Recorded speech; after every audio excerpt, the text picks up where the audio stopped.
Yo, what's up guys, the Anime Titan here, back at it again with another What If, and today I'll be doing What If Deku had a Kitsune quirk. I'd like to thank y'all for the 400 sub mark.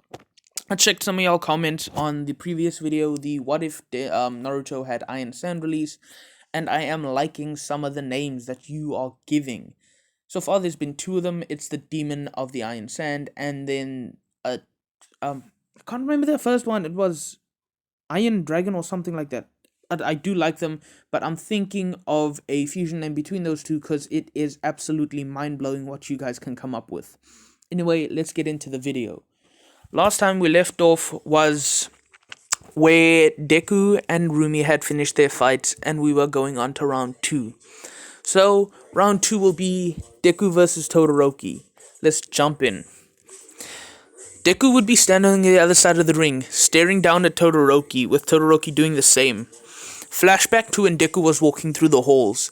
Endeavor had stepped in front of him and said, "Ah, you must be Midoriya. I must say, you have a decent fire quirk. It's not bad, but I doubt you'll beat my Shoto." Izuku would look at him and say, "We'll see, old man. Your fire is going to be extinguished soon enough, and then the new embers will take flame." Endeavor would have scowled at Izuku, looking pissed beyond, as Izuku would continue walking towards the entrance of the ring. Shota would look at Izuku and say, "He said something to you, didn't he?" Izuku would nod, saying, "Yeah, he said that I couldn't beat you.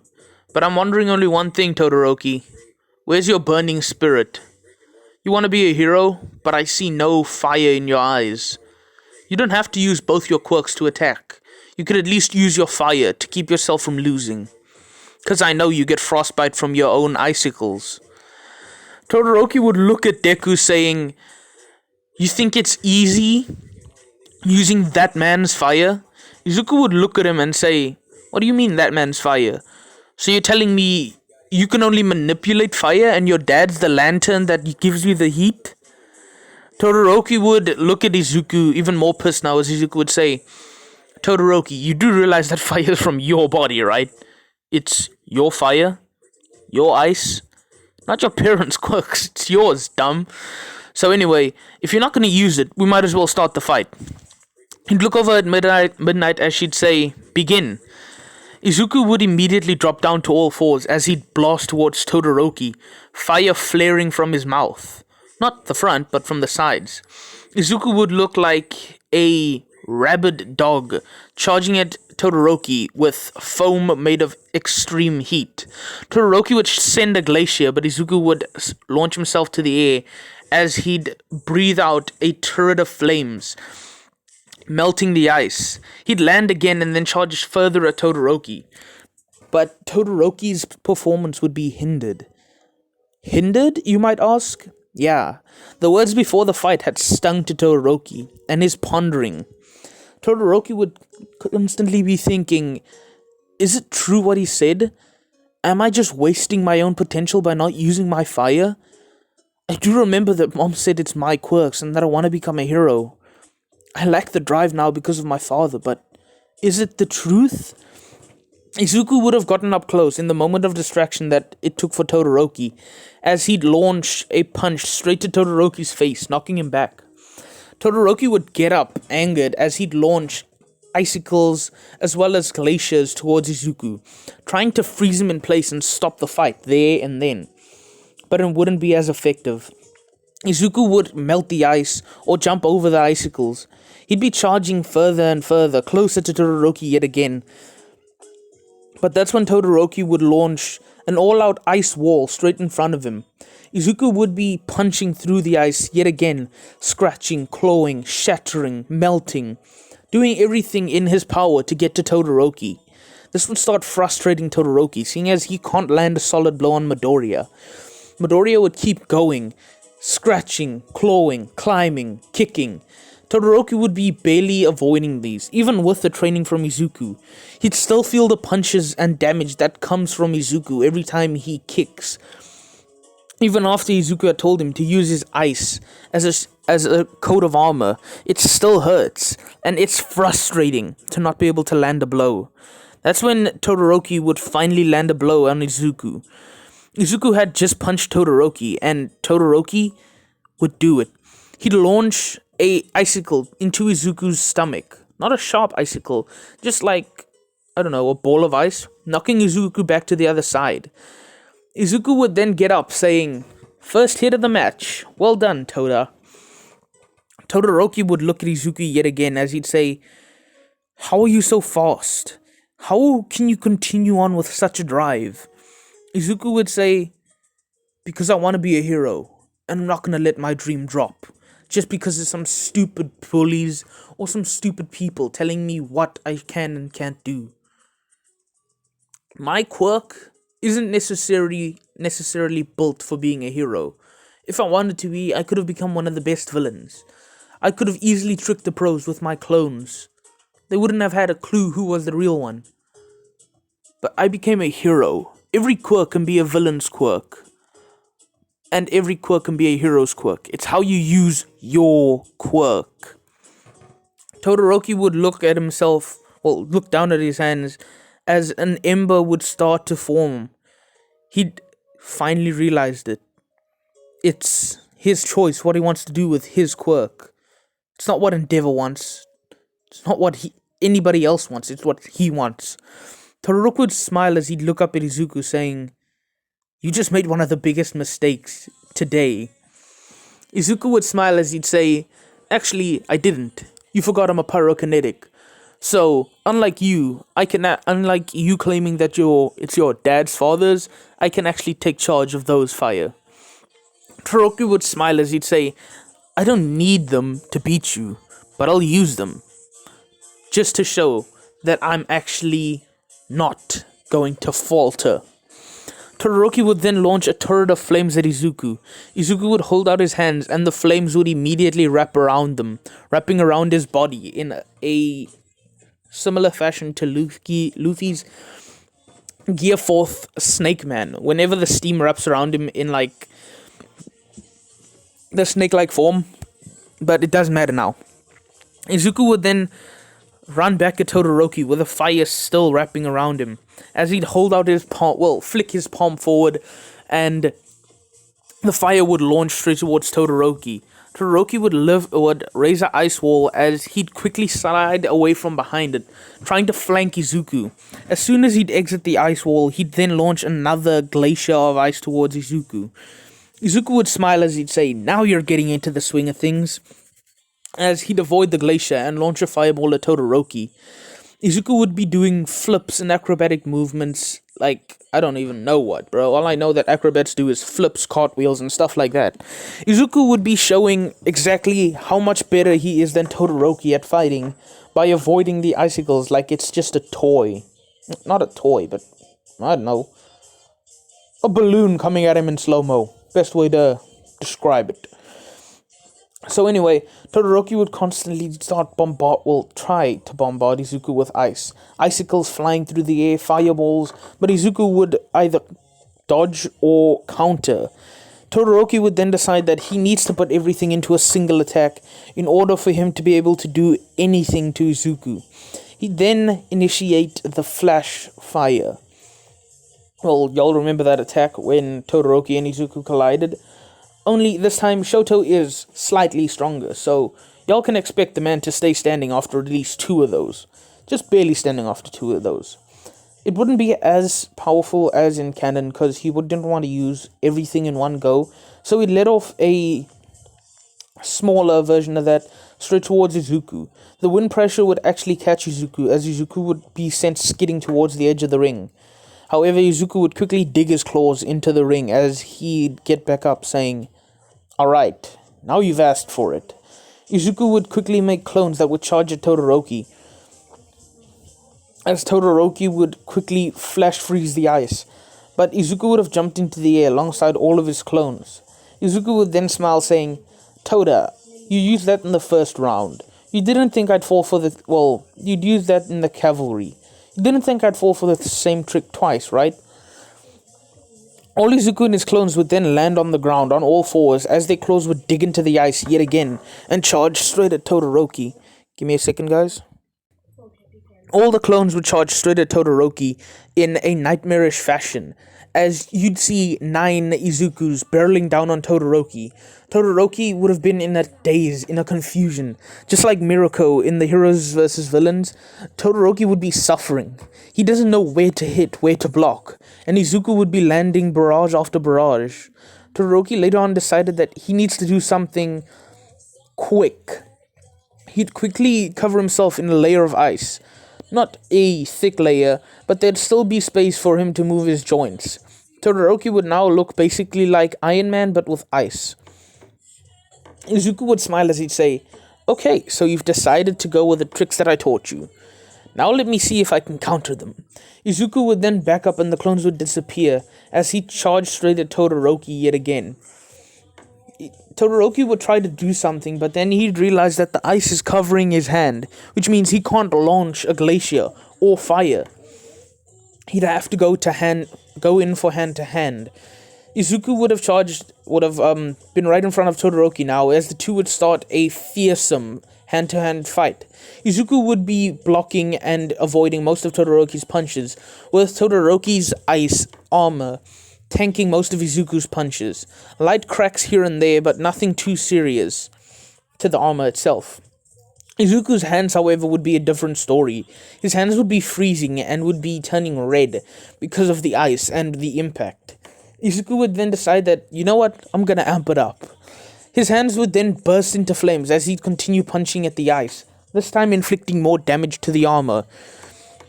The armor would be melting now, as well as cracking to a much larger scale.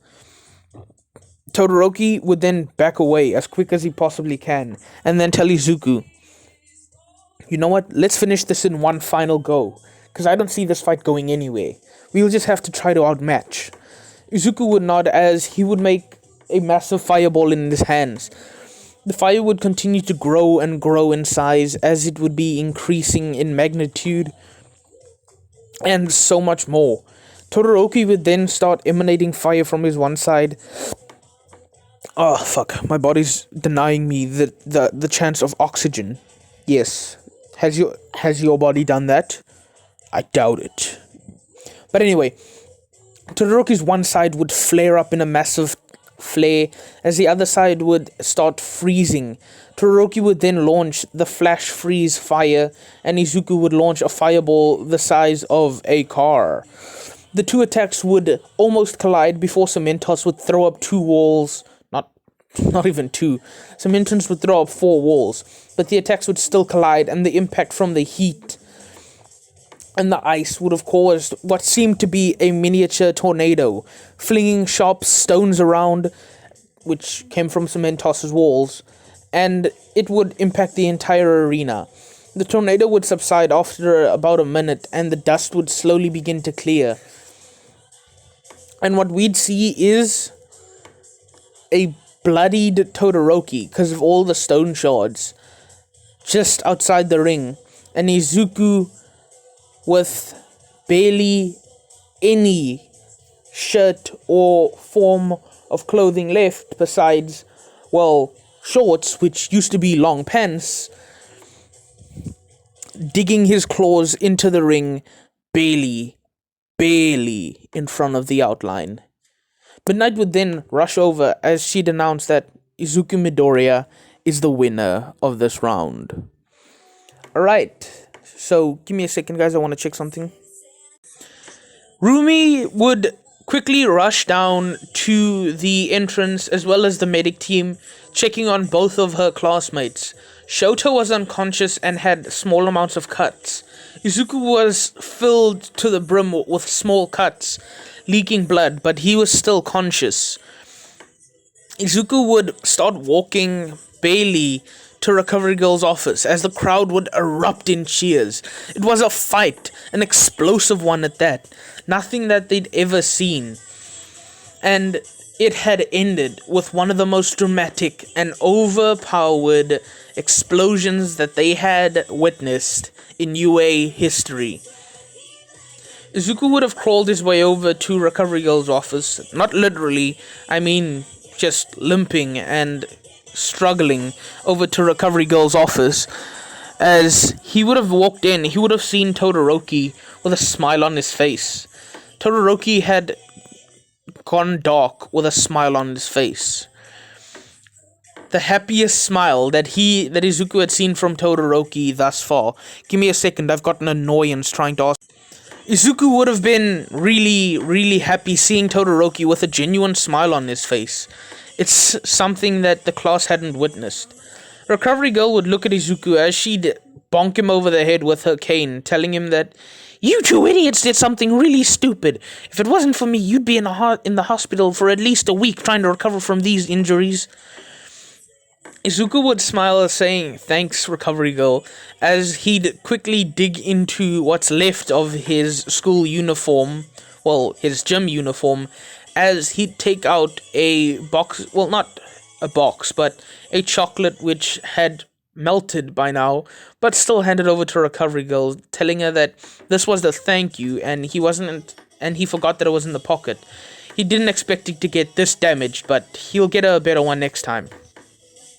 Recovery Girl would accept the chocolate as she'd give him a kiss, healing all of his wounds.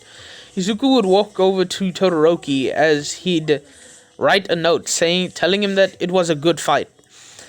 Rumi would now enter the ring versus Tenya Ida, a battle between two legsters. Ida would be smiling at Rumi as he'd tell her that, "I hope you don't hold back at me, Lady Rumi." Rumi would smile, telling him that, "I'm not planning on holding back, and neither should you. I've seen that quirk in use, and I must say, you're pretty damn fast. Let's see who can kick harder, though." Ida would smile as he would accept the challenge. Midnight would then tell them to begin, as Mirako and Ida would rush at each other. The two would collide as Ida and Mirako would have each other in a vice grip. Ida would be holding Mirako in place, with Mirako doing the same. The ground would start cracking underneath the force that the two are exerting on each other. Mirako would use her powerful legs to push off, destroying the part of the arena beneath her. She'd be launched into the air from the force as she'd flip and bring Ida along with her. She'd slam Ida into the ground, causing another small crater, but Ida would quickly get up as he'd charge at her, jumping into the air, trying to deliver a flying kick. It would land straight in her stomach, sending her closer to the edge of the arena, but she'd dig her legs deeper into the ground, causing her to come to a fearsome stop. She'd smile as she'd say, "You've got some legs there. Mine look better though." Ida would then laugh, saying, "Well, it's natural for my quirk to revolve around my legs, but I must say, yours are pretty powerful as well." Rumi would then charge in yet again. She'd try to deliver a devastating kick to Ida's skull, the side of his skull, trying to knock him out quickly, but Ida would avoid and try to sweep Mirako's legs, but she'd jump into the air and try another spinning axe kick. If you want to know what to think of Sanji's mutton shot, I think, where he jumps into the air with his leg extended and then starts rotating at a high speed, delivering the axe kick. Ida would have avoided this, and Rumi's heel would slam into the arena. It would cause a crack, multiple cracks, as well as a small hole where Rumi's heel would have been. She would have quickly jumped back to avoid Ida's kick. This was one of the more ferocious, close combat fights that had been seen throughout this tournament yet. Ida and Rumi would continue charging at each other, with Rumi slightly tiring out. Both of them had bruises on their bodies and were struggling to stay up. Ida had decided that it's now or never. I'll have to use my trump card. "Recipro burst," Ida would say, as his engines would flare to life once more, this time with a blue light emitting from the exhausts. He'd charge in at Rumi, trying to deliver a final powerful kick to her midsection, but Rumi would avoid and Ida would fly past, out of the ring. Everybody would be shocked that was done like that, and Ida himself was expecting to be able to hit Rumi, but it seems fate wasn't on his side. The crowd would erupt in cheers as Midnight would announce, winner, Rumi. Pause time, guys. I gotta check the roster again. Alright, guys, here's the roster. As you can see, just give me a second. This will be the lineups next. So we've got Mina versus Tokoyami. Tokoyami unfortunately beats Mina because Mina can't land a hit on Tokoyami as long as Dark Shadow's active. Tetsu and Kirishima. Tetsu won that one with him going up against Bakugo now. Kirishima would unfortunately lose due to Bakugo's persistence and explosive power. And the next fight from the next round will be the Kitsune quirk wielder versus the rabbit woman. So, let's see which one of those two will win. Izuku would walk into the ring smiling as he'd see Rumi on the other side, entering as well. The two would have a smirk on their face, wanting to see which one of them would be able to finish off a large-scale battle between them. Rumi would smile as she'd say, "Looks like you're gonna have to drop out here." Izuku would smile as he'd reply with, "I doubt it, unfortunately." Rumi would chuckle as she'd say, "Well, I'm waiting on that 2-month training." Izuku would smile saying, "I still haven't decided what I want from you, but I think I'm gonna have you suffer just a little." Rumi would smile as Midnight would then yell, "Begin!" The two would charge... give me a second, guys. Unfortunately, I lost where I was, so I'm just gonna restart this entire fight. Because personally, I didn't really like it. So let's rip, roar, and tear people to pieces. Give me a second. "Begin," Midnight would yell. The two would be standing on each side as Izuku would tell Mirako, well, Rumi, "Let's make this a fair fight. Nothing but hand to hand. Seeing as I'm the only one of us two that can use clones, and then of course, long range." Rumi would nod as the two would charge at each other. The first move would be made by Rumi. She'd land a punch to Izuku's ribs, but it wouldn't seem to faze him. Izuku would then grab her arm as he'd start spinning and then slam her into the ground. Oh, God knows where that came from. Oh, God. But anyway, Rumi, it wouldn't be hard enough to cause a crater or a crack. Nothing like that. Rumi would just spit out a small amount of spit as she'd quickly get back to her feet and sweep Izuku's legs from underneath him. She'd then try to stomp on Izuku, but he'd roll away and then get back to his feet by pushing off the ground with his hands.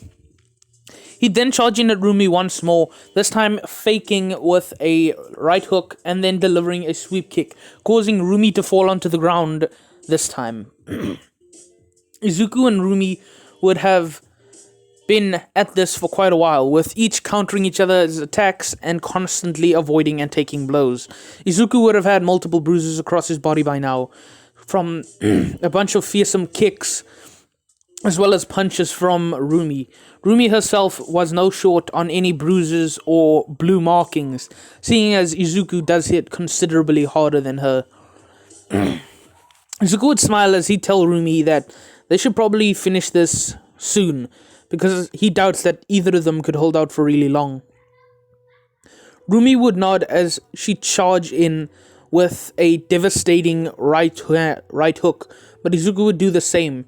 Both fists would connect with their opponent's face, and it would cause the ground to crack and shatter beneath them. The force from Rumi not wanting to give any ground with her legs, and Izuku doing the same, but with tails included. The two would finish the punch as one of them would fall backwards. The one that fell being Izuku. However, before he had hit the ground and Midnight could announce him unconscious, Rumi herself would be blank. The punch that Izuku had delivered had knocked her out, and Izuku himself was knocked out by Rumi's punch. Midnight would look closely and try to announce the winner, but she was unsure what to do in this situation. She'd talk into the speaker and ask what she would do. The crowd would look confused as President Mike would announce, "Whoa, would you look at this? It seems that we've got a double knockout. That was a devastating fight. Punches, kicks, flips, axe handles.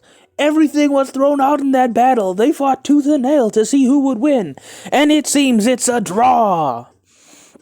Nezu would then announce that these two would both be moving on to the next round, and that they will have a 2-man and 1-woman battle royale. Bakugo would have been happy at this, seeing that he's gonna have a chance to fight Izuku. And Rumi, she herself isn't too bad.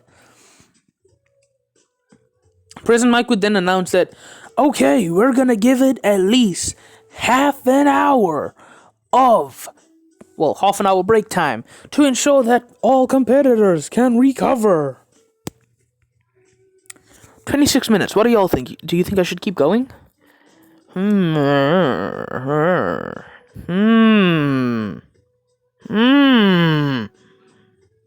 I'm not gonna keep going.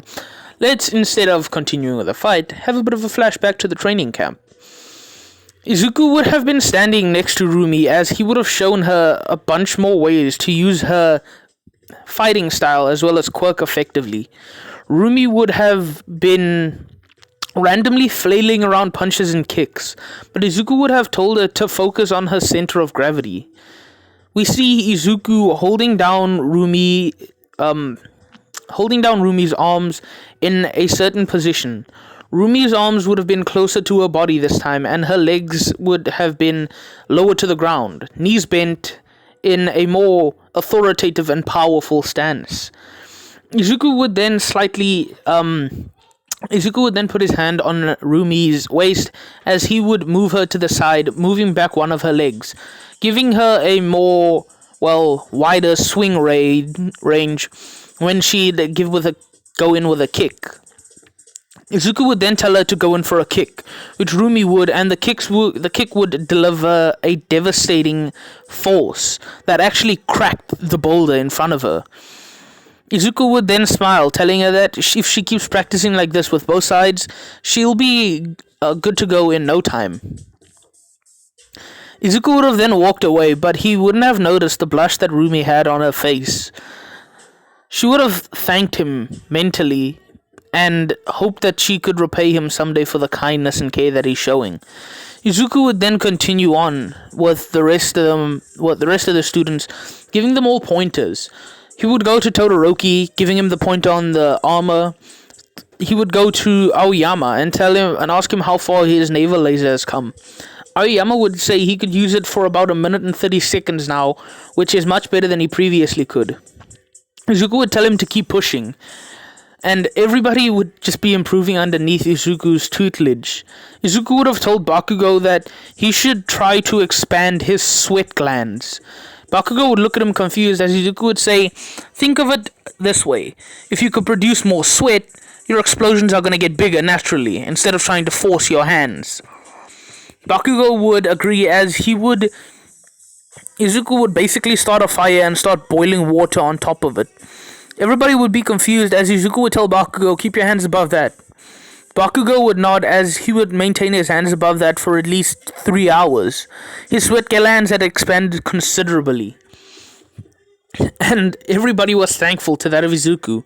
However, Izuku himself didn't get in much training, that day at least. During the night, Izuku would head over to Dagoba Beach, into a little cave that he had found previously. He thought to himself that he had to find a way to improve himself. Physically, he's not one of the strongest fighters, and when it comes to elemental quirks, his power is one of the strongest. However, he needs to focus more on the physical aspect. I mean, it's an animalistic quirk. So Izuku would try to focus more on his heightened senses. The vision, the smell, the hearing, the taste, everything. He'd be able to smell the ocean clearly, as if standing right in the water. He'd be able to hear the gentle digging of the in the sand of the crabs. He'd be able to, well, see, because his eyes would be closed, but he'd be focusing on everything around him. Something that most people struggle to do. Izuku had become attuned to his surroundings, using only two senses: smell and hearing. So let's get back into the fight, shall we? The half hour would pass and the flashback would have ended, which it did just now. Suckers. So anyway, Rumi and Izuku would both be chuckling at each other, telling each other that they did good. They're pretty damn strong. Rumi would smile as she'd say, "You're no slouch yourself." Izuku would then give Rumi extend his hand, telling Rumi that, well, it seems they both lost, which means the bet is null and void. Rumi would then shake her head, saying, "No, neither of us lost yet," which means whoever can take down their opponent next time wins. Izuku would smile as he would try to leave his bed, but his muscles would tell him, "No, you're not going anywhere." Rumi would do the same, and her body would give the exact same response. Recovery Girl would come in and kiss them once more, and yet again their body would be healed. The two would then slowly make their way to the arena, with Bakugo waiting for them. Not in the arena, but in the tunnel. Bakugo would give Rumi a high five, telling her, "Good job. You did what's really hard for most people to do, and that's keep pace with Deku." And then he'd look over to Deku, telling him, "You've been slouching during the training, haven't you?" Izuku would shake his head, saying, "No, he just didn't focus much on physical or elemental abilities. He focused on something more adept." Bakugo would look at him confused as they would hear, "Welcome our 3 Battle Royale contestants, Katsuki Bakugo, Midoriya Izuku, and unfortunately I don't know Rumi's last name. Doesn't matter." So anyway, the 3 would walk out as Rumi would be smiling. A smile of pure and graceful power. Bakugo would be grinning menacingly, giving off an aura of fear. And Izuku, well, he would be kind, caring, and the cinnamon roll, which we all know, but with tails. Haha. The 3 would enter the ring as President Mike would announce, "Welcome the 3 powerhouses of UA's Class 1A. Got the explosive Katsuki, the holy 9-tailed fox yet to be born, Izuka Midoriya, and the rabbit goddess, Rumi." The 3 would bow towards each other and then bow towards the crowd as Midnight would yell, "Begin!" The first thing that would happen is Izuku would disappear in a blur, something that none of them would had expected. Izuku would then appear by Katsuki's side as he'd deliver a punch to Katsuki's stomach, making Katsuki lean over and then, lean over, and Izuku would then deliver a kick to his face, sending him back. He'd then disappear in another burst of pure speed as he'd appear beside Mirako. Only she'd barely been able to block this one, it being an inch from her stomach. Izuku would smile as he'd tell her, "Looks like your ears can still pick me up, huh?" She would nod as Izuku would then spin kick Mirako in her side, sending her to the edge of the ring. Both I keep saying Mirako. Both Rumi and Bakugo would look at each other as they'd both nod. They would be taking on Izuku, both of them. They can't beat him on their own. Bakugo would charge in at Izuku with explosions, and Rumi would do the same.